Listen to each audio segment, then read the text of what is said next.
Hello, welcome, and happy Canada Day. My name is Maria Sousa-Rovers, and I am a children and family art instructor for the City of Cambridge at the Art Centre. I'm here to talk to you about an activity that we're going to do in honor of Canada Day. For me, art expresses so much more than just a visual. It expresses a feeling, a sense of connection to who we are, past and present, and our families will become. So this is the piece of art that I have done that we're going to talk about today. I call it O Canada, appropriate. And we are going to talk about 6 different regions of Canada and an artist that I've chosen, or a group of artists that I've chosen to represent that particular area. Now we're going to start from the north down east along the country to the west. So the first person we're going to discuss is Kanejuak Ashivak. She is an Inuit artist, or was, she has passed, and she was famous for her prints. This was my version of it. Again, I take what the technique is that the artist has created and I make it my own, which I hope you will do the same. The next person we're going to talk about rather, is Maud Lewis, and she represents the East Coast. She was from Nova Scotia, and she is represented here. Okay, we'll talk more about that. The next person then that we're going to go to is Paul-Émile Bourdois, and he represents Quebec. He was part of a movement called Les Automatistes, or the Automatics, and basically it was automatic writing, automatic painting, whatever came to your mind. But most of it was in his work were very minimalistic, and this is one I did to represent him and his minimalistic perspective. Now from there we are going to go to Ontario, and I have chosen Charmaine Lurch. Okay, she is African American and a woman. She is also, excuse me, her work connects race, time, and space, and it portrays an agency or boundaries persistent in racial marketing and the subjects that they are marketed, and how they invade, or not invade, but how they work with the space that we have with regards to art. Okay, so she's quite important. She is also numerous of her venues that she's shown at include the Royal Ontario Museum and the Gallery of Ontario, Art Gallery of Ontario, and also at the University of British Columbia and the National Gallery of Jamaica. Okay, so her work, because of the color palette that she used, very brooding. I chose this as the piece to represent her, more about color and feeling than actual faces, although I did create an African mask of sorts in order to incorporate the two together, that to represent our African Canadian population, as well as the feeling that this particular artist brought to her work. From there we are going to move on to the prairies, and I've chosen for the prairies Jack Berger. He does lovely digital photography with regards to many of his subjects are landscapes. So what I did, rather than take a photograph and apply to the canvas, what I did was I used like a watercolor technique to muted colors, but colors that I found were quite vibrant and balanced with our work over here, because I'm all about the balance. Okay, so that will be our representation of the prairies. And last but not least, we are then going to end with our Haida. And here is a small representation of the Haida. The Haida are from the West Coast. Okay, they are a group of artists with that particular cultural flavor. And what happens with this particular art is it's very symmetrical. They have pieces where it, like these boxes that they've made of beautiful things that actually both sides are the mirror image of each other, which I find very cool. And what they do is they do, most of their work is done with these certain forms or shapes that they use over and over again. The basic ones would be these here. And so we're going to use some of those shapes, or this one, like ovid circles, to represent something with regards to the Haida people. Okay, so as we said, we're going to start first with our Inuit artist. Okay, now what I did was, before we begin with that, is I took my canvas. This one's about 18 by 20. And what I did was I had a small flag, which I then put a bunch of papers together, and I traced the shape of the maple leaf, okay, as the main body of where our work is going to go, okay. What I then did was I transferred it to the canvas by, again, going over the shape of the maple leaf, putting it onto the canvas, tracing it onto the canvas so you see a light pencil outline. Then what I did was I then cut the piece in 4.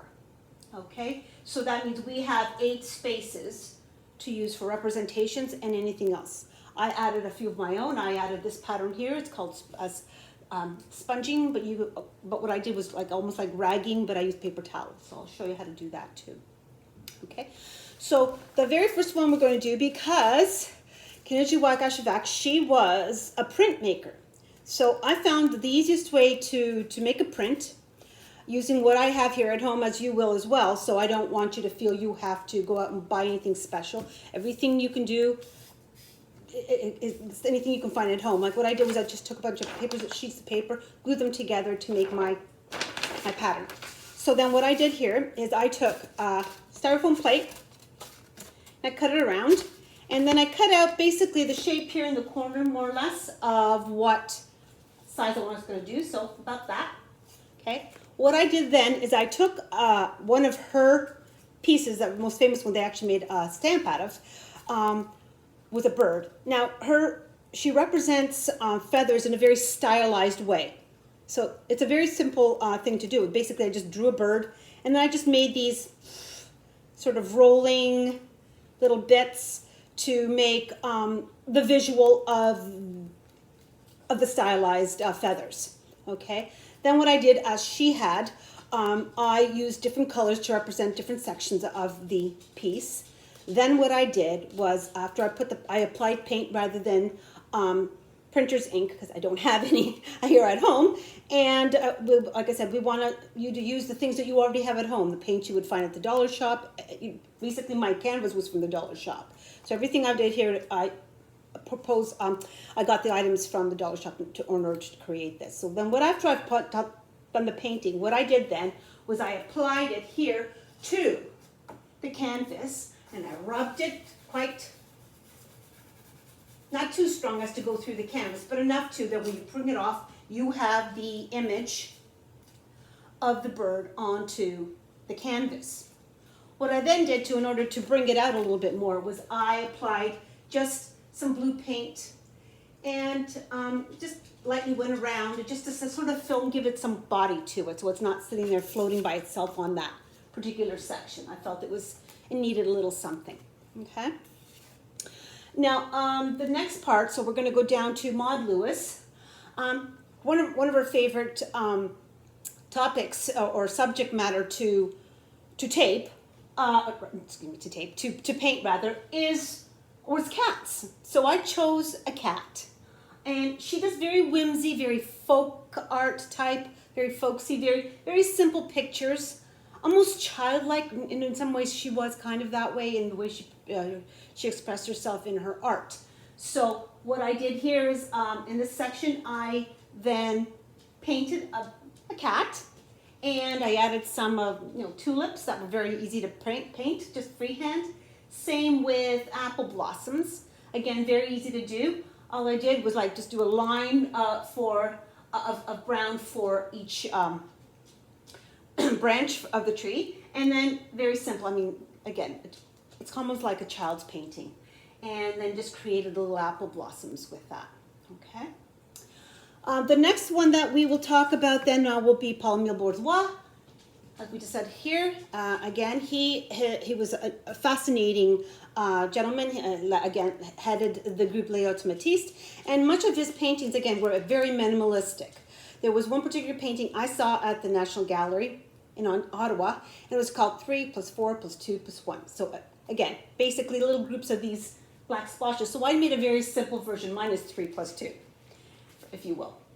Okay, so again, they as a group, they wrote this manifesto called Total Refusal, or in French, Refusal Global. And what it basically was basically saying we're tired of the system telling us what to do. So we're going to do things our way. So it's kind of neat. You can learn more about how that influenced the politics in Quebec as well. He's a fascinating gentleman. And from there, now we're going to go to Ontario. Okay, again, our artist is Charmaine Lynch, and she is still alive. And again, I chose the swirling. So all I did was take the paint palette colors here, and I just did swirls. And I just went back and forth with a brush and swirled around. And I started outward and I worked my way in at one point, and then I started in and I worked my way out. So it has this more like a depth to it, okay? And I wanted to show the depth of the meaning of her work, so it's more allegorical for me than actual presentation of something she actually did. Now, mind you, when you go, I encourage you to do some more research on these artists and others around Canada, and feel free to use how I represented them, but it's only, like I said, it's just a small sampling of what you can do as a family to create something of your own, artists that you feel represent you as a family as well. And please, I would prefer that you did that, because I think, originality is wonderful. So after that, we're going along to our prairie provinces, and where we find Jack Berger. Now, Jack Berger is an Ontario artist who does take a lot of pictures, landscape photography of the prairie area. I chose him in that I loved how he represents the prairies. I find that there's depth to it, there's emotion. You feel connected to it even though you're not there. So the artists I choose don't necessarily represent where they were born or where they were from, because I said Maud Lewis, she was American, and she made her life here in Canada. But what it represents to our nation and the art and the visuals of who we are as a people and cultures. Okay, now the last one that we're going to discuss again would be the Haida, using the different forms. And basically what I've done, excuse me, I just need to get a pen, is what I've done is I've taken some of these shapes that I was showing you, okay, and I just made up my own pattern. I took some ovids, okay, some circles. I mean, I'm just writing them down now, and just to show you what you can do to make your own pattern. And you don't have to use all of them, okay? You can just use a few and make a pattern with it. So basically you just draw freehand the shapes. And then what a lot of the colors that they used mostly were these. Mostly like ochre colors, like some reds, some tan colors, of course white and black. These were the colors that they found in nature with things around them in order to create the paints as well. Because remember, paints didn't always come in tubes or in bottles. Artists had to create their own paints. And the delivery system either was an oil or egg tempera, where you use the base for the pigmentation that you put on it was going to come from an egg yolk. So it was fascinating. So the idea of acrylic paints, which is what this is rendered in, is fairly new in respect to our history with art and what it is that materials that we've used in the past. Okay, so that is basically our journey through our country with the perspective of art and culture. And remember, the art represents the culture of the people that are creating the art and their experiences culturally, interculturally, and just as who they are as Canadians, okay? So I encourage you and your family to go and do something special like this. Use some of the techniques I've given you. Look up some more if you wish, but make it yours. And I hope you have a wonderful Canada Day and happy creating. Take care. Bye-bye.